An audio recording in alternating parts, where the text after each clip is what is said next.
Picture this. A sold-out stadium in northern Germany, packed to the rafters with fans who had flown thousands of miles, saved for months, and worn their hearts on their sleeves.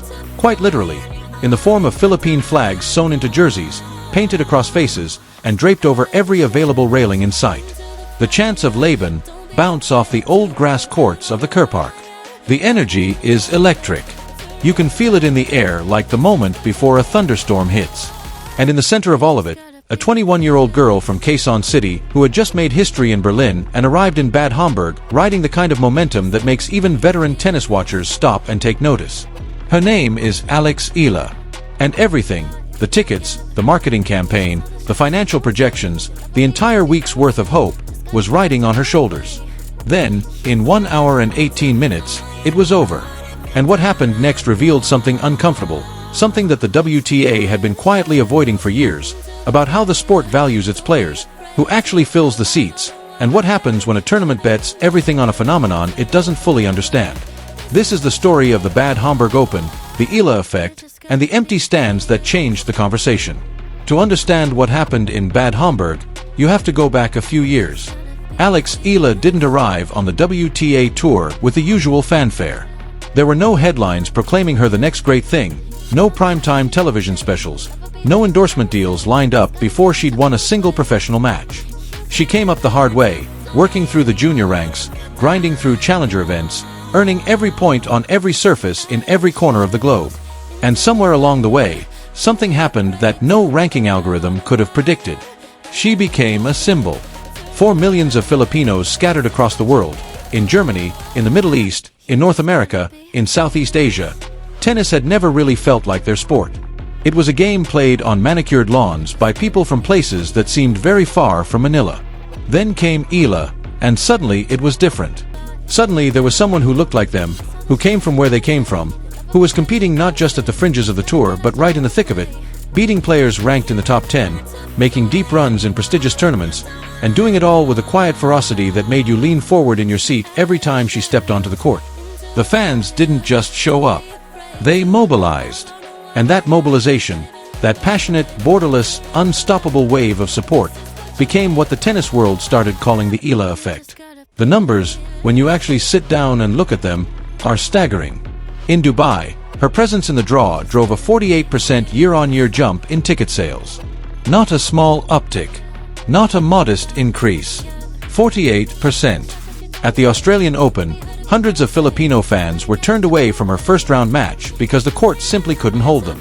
At Indian Wells, her debut threatened to break the tournament's all-time attendance record. In Birmingham, 25,000 fans packed center court for a WTA 125 event, a level of the tour that typically struggles to fill even a few hundred seats, transforming a relatively modest grass court tournament into something that felt more like a Grand Slam. And then came Berlin. If the Eala effect had been building quietly before that week, the Berlin Open blew the doors wide open. She entered as a wild card. She left as a semi-finalist. Along the way, she dismantled Alina Svitolina, a player who had been tearing through the grass court season. She humbled Alina Rybakina, the world number 2, one of the most feared servers in the women's game. She knocked out Mira Andreeva, who had been in the form of her life coming off a strong showing at Queen's Club. And every single time she walked off that court in victory, the Steffi Graf Stadion erupted in a way that the Berlin tournament had probably never quite seen before. The flags, the chants, the sheer volume of Filipino fans who had descended on the German capital. It was unlike anything the European grass court swing had witnessed in recent memory. So it made perfect sense that the Bad Homburg Open wanted a piece of that. The tournament, a WTA 500 event held in the week before Wimbledon, has a long and proud history. 150 years of tennis in the Kurpark, a gorgeous venue with a prize purse of over $1 million, and a reputation as one of the last grass court tune-ups before the biggest tournament in the world. But in recent years, standing out in an increasingly crowded late June calendar had become genuinely difficult. The top players were being spread thin across multiple events, and drawing genuine star power to Bad Homburg required either money, prestige, or something a little more creative. The tournament organizers saw Eala coming out of Berlin and made their move. They awarded her a main draw wild card. They built a marketing campaign around her name. They went to the Philippine diaspora in Germany, one of the largest Filipino communities in Europe, and essentially said, "She's coming, come watch." The flags were ready. The chants were rehearsed. The tickets started moving. And for a brief, beautiful moment, it looked like the plan had worked perfectly. When Eala walked onto center court to face Elise Mertens in the first round, the stands were full. The Philippine flags were everywhere. The energy was as electric as anything you'd expect from a tournament final, not a first-round match. The tournament had done it. They had bottled the Eala effect and poured it into their opening round. But here's the thing about lightning. You can't bottle it. You can only hope it strikes. And on that afternoon in Bad Homburg, Elise Mertens was determined to make sure it didn't. Mertens is not the kind of player who makes headlines. She's not someone who gets talked about in the same breath as the Rybakinas and Swiateks of the world.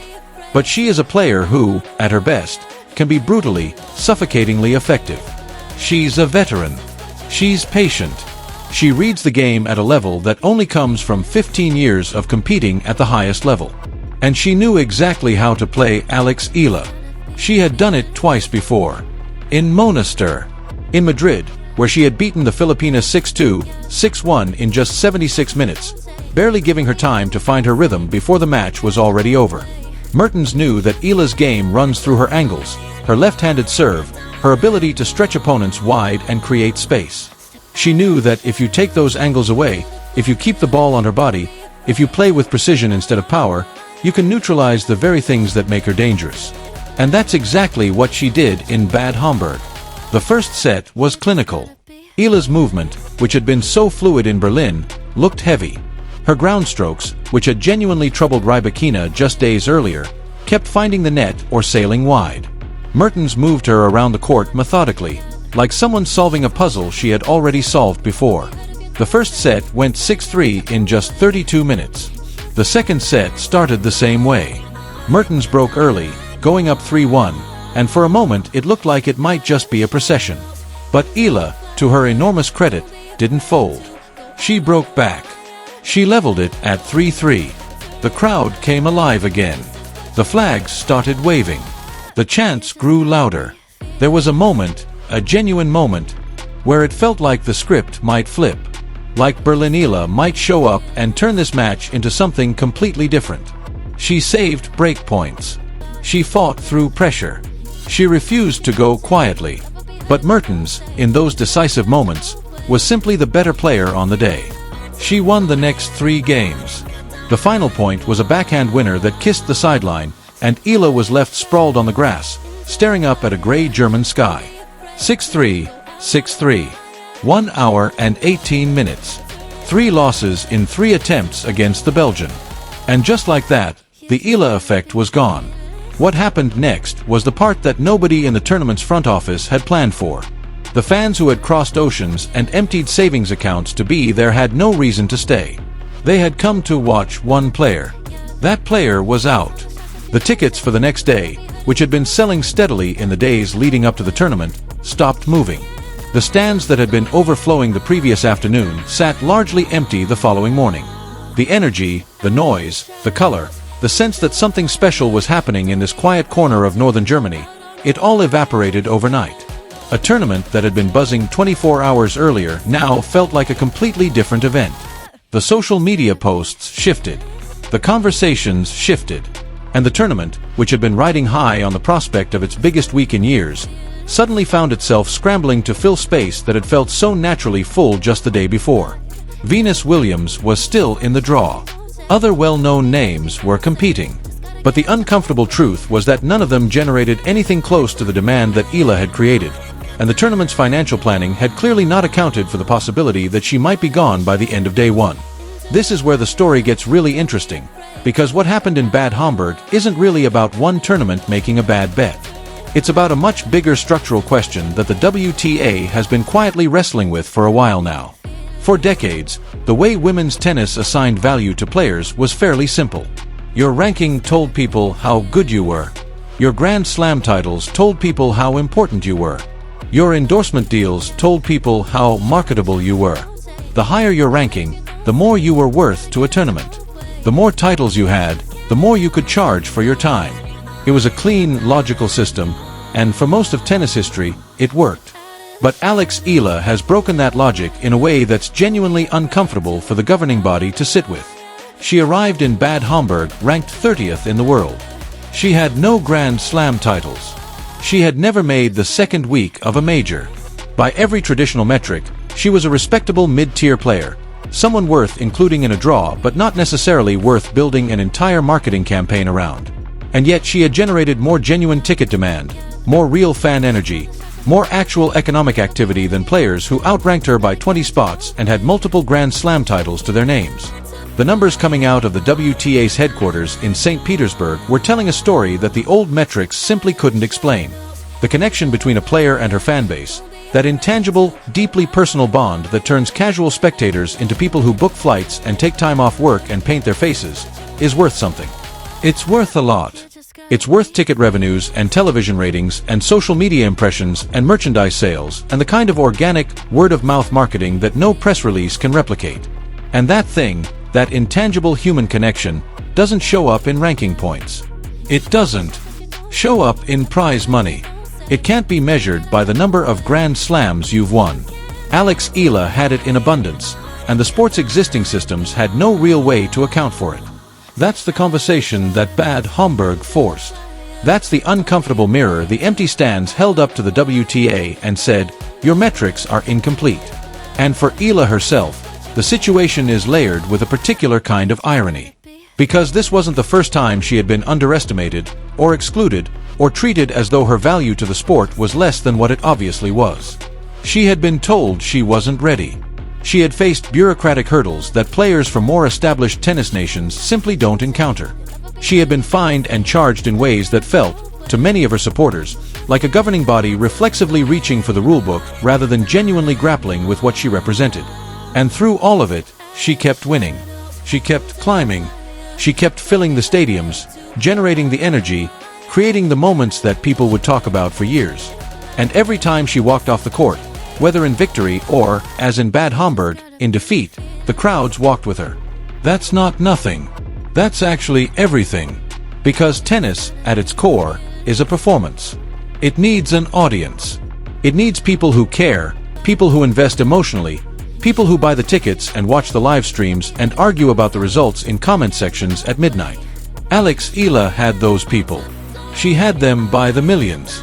And Bad Homburg's empty stands were the starkest possible proof that when she left, she took them with her. Where does this leave the sport going forward?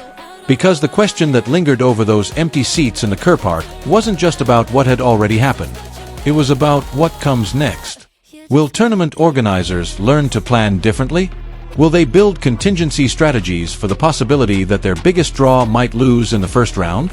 Will they think more carefully about how they market around individual players versus how they market around the tournament itself? And more fundamentally, will the WTA develop a way of measuring player value that goes beyond the existing metrics? Will they create a system that accounts for the Eala effect, for the stadium filling, ticket selling, culture-shifting power that certain players carry independent of their ranking? These aren't hypothetical questions. They're urgent ones. Because the grass court swing moves on quickly. Wimbledon was already waiting. Eala had made history there too, becoming the first Filipino player ever to earn a seeded position at a Grand Slam, a milestone that would have been unthinkable just a few years ago, and that signaled loudly that her story was nowhere near finished. She was heading to the All England club as the first Filipino seed in Wimbledon's history. The flag wavers were already making plans. The Philippine diaspora in London was already mobilizing. The chants were already being rehearsed. Because that's what the Eala effect actually is, when you strip away all the marketing language and the revenue projections and the tournament economics. It's love. It's the love of a community for someone who went out and proved that they belonged on the biggest stages in the world, at a time when a lot of people were telling them they didn't. It's the love of a nation watching one of their own compete not just as a participant but as a genuine force, as someone who makes the top players uncomfortable, who wins the matches that are supposed to be impossible, who carries herself with a grace and a quiet intensity that commands respect even from the people who line up across the net trying to beat her. The Bad Homburg Open will recover. Tournaments always do. But the lesson it taught, about value and visibility, and what it actually means to be a draw in women's tennis, that lesson isn't going anywhere. Alex Eala had done her part. She had won the matches. She had carried the flag. She had proven, repeatedly and undeniably, that a girl from Quezon City could walk into any tennis venue on the planet and make it feel alive.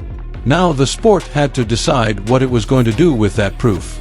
And the whole world, flags in hand, was watching.